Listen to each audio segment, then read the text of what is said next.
آپ نے اللہ تعالیٰ کی تسبیح کرنے کے طریق کس طرح سکھائے، کس طرح ہر وقت آپ کے دل میں اللہ تعالیٰ کی بزرگی اور برتری کا خیال رہتا تھا اور رہنمائی فرماتے تھے. اس بارے میں ایک روایت میں حضرت جویریہ بیان کرتی ہیں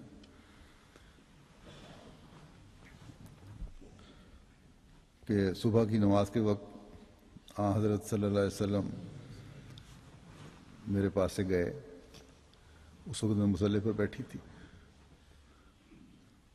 اور دن چڑھے جب آپ واپس آئے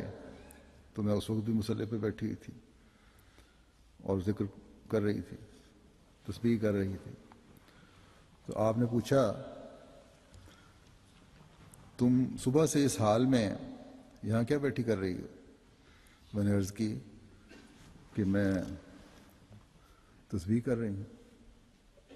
اللہ تعالیٰ کے ذکر کر رہی ہوں. آپ نے فرمایا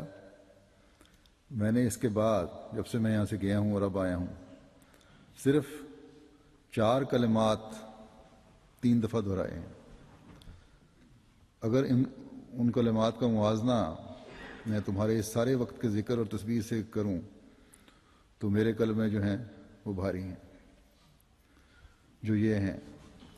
کہ سبحان اللہ ہے عدد خلقہ ہی، سبحان اللہ ہے رضا نفسہ ہی، سبحان اللہ ہے زنت عرشہ ہی، سبحان اللہ ہے مداد کلماتہ ہی. اللہ پاک ہے اس قدر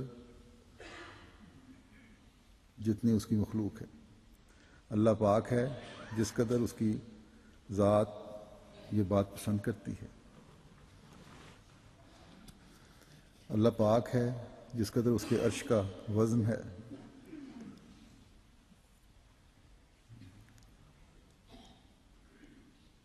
اور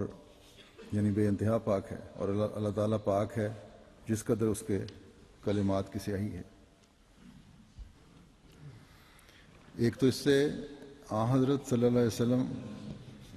کی قوت قدسی سے آپ کی ازواج کی تسبیح و تحمید اور ذکر سے رغبت اور اس کے لیے کوشش کا پتہ چلتا ہے کہ کس قدر انہماک سے اور کتنی دیر تک یہ دعائیں اور ذکر فرمایا کرتی تھیں. پھر حضرت صلی اللہ علیہ وسلم کی اس تسبیح کا اندازہ ہوتا